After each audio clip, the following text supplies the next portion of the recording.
Olá, eu sou o pastor Rogério Correia e esse é o podcast Pensando sobre Verdades Eternas. Seja bem-vindo.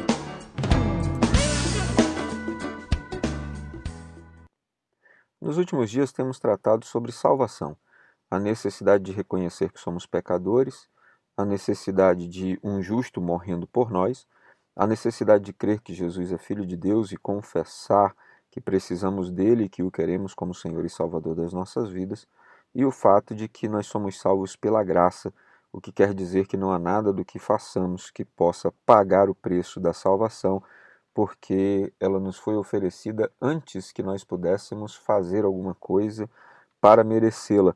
Aliás, nada do que façamos é suficiente para merecê-la.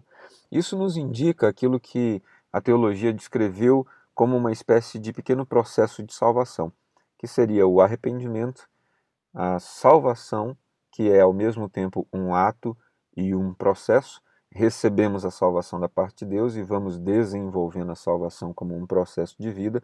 Após isso, a necessidade de conversão, convergir o caminho, mudar de direção, perceber que se estava andando em um caminho, em uma direção, debaixo de algumas filosofias e ideias deste mundo, deste século, e a necessidade de virar e começar a caminhar na direção oposta, que é a proposta do Evangelho de Jesus.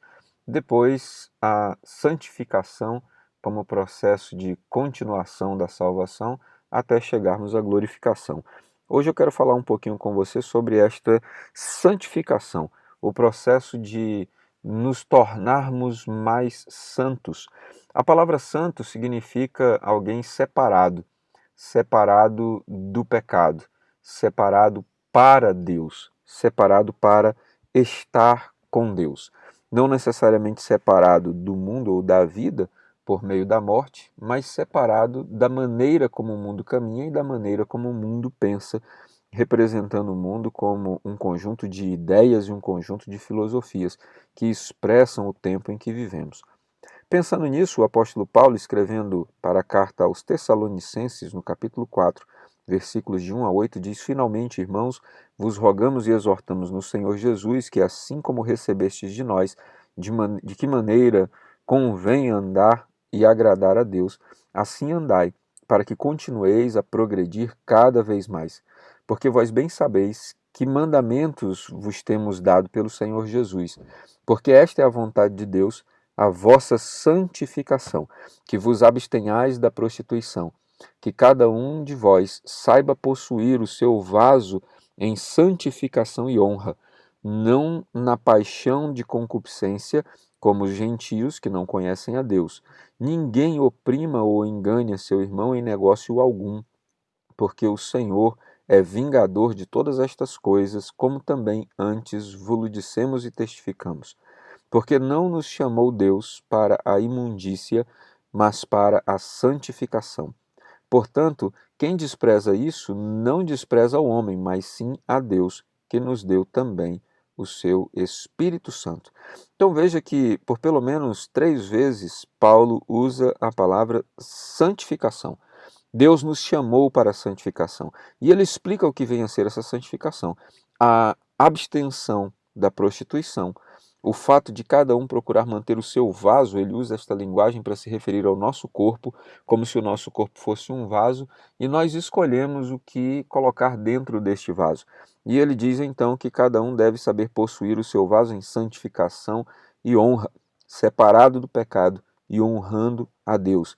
Ele diz não na paixão de concupiscência, não apaixonado por aquilo que deseja, não apaixonado por aquilo que sua carnalidade quer, que aquilo que sua vontade humana quer, mas andando em honra a Deus, honrando a Deus em todas as suas ações.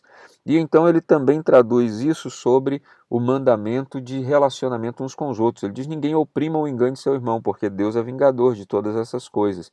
Antes, nós devemos testificar a respeito da sua bondade, da sua graça, porque Deus não nos chamou para a imundícia, mas para a santificação. Então, tratar bem os outros, bem como tratar bem seu próprio corpo, e se manter longe do pecado, longe da prostituição, longe dos pecados de ordem sexual e longe dos problemas relacionais, é uma maneira que nós temos de aprender a santificação.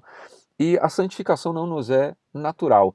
Nós, de fato, precisamos de um processo. Como diz a própria palavra, é uma destas palavras que em língua portuguesa expressam ação, santificação. Precisamos ter a ação de santificar. Precisamos ter a ação de buscar a separação destas coisas para nos aproximarmos de Deus. Também há um outro texto no livro de Hebreus que diz-nos o seguinte, no capítulo 12, versículo 14: segui a paz com todos e a santificação, sem a qual ninguém verá o Senhor. Nós precisamos fazer sempre duas coisas: prestar atenção no nosso relacionamento vertical, nosso relacionamento com Deus, gerando santificação, e prestar atenção nos nossos relacionamentos horizontais, como nós tratamos os nossos irmãos. Isso também gera santificação. Ele diz: nós devemos seguir a paz com todos e a santificação, duas coisas sem as quais ninguém verá o Senhor. Não poderemos chegar ao final dessa história na vida e encontrar com Deus se não compreendermos que dentro do processo de salvação está o processo de santificação.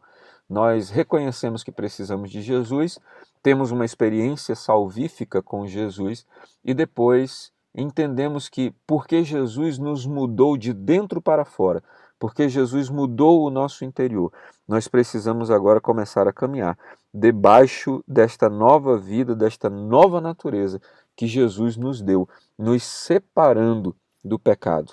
Quero, por fim, ler um texto de Apocalipse, capítulo 2, versículo 10, em que o apóstolo João, transmitindo uma mensagem de Deus a uma das 7 igrejas do Apocalipse, uma das 7 igrejas da Ásia, diz: ser fiel até a morte e dar-te-ei a coroa da vida. Ser fiel até a morte e dar-te-ei a coroa da vida. A ideia do Novo Testamento, e próprio Senhor Jesus já tinha falado sobre isso 2 vezes, quando fala sobre o princípio das dores no final do Evangelho de Mateus e Evangelho de Marcos. Ele diz: aquele que perseverar até o fim será salvo. Novamente, essa linguagem é repetida no livro do Apocalipse várias vezes. Ao que for fiel, daria a coroa da vida, ao que vencer, daria a coroa da vida. Ser fiel até a morte e dar-te-ei a coroa da vida. A salvação não é um ponto final.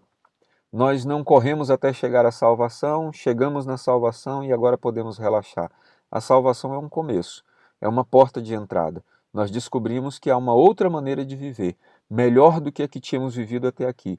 E agora estamos começando a aprender sobre ela, para que ela se torne nosso novo estilo de vida, que começa agora e só terminará na eternidade. Que Deus te ajude a ter uma vida santificada na presença dEle. Que você tenha um bom dia, que Deus te abençoe. Ficou com dúvidas ou quer sugerir temas para o nosso podcast Pensando sobre Verdades Eternas? Escreve para a gente, igrejadaflorestaacre@gmail.com. Não esqueça de nos seguir também nas plataformas Spotify e Apple Podcasts. Se está nos ouvindo pelo YouTube, curta e compartilhe.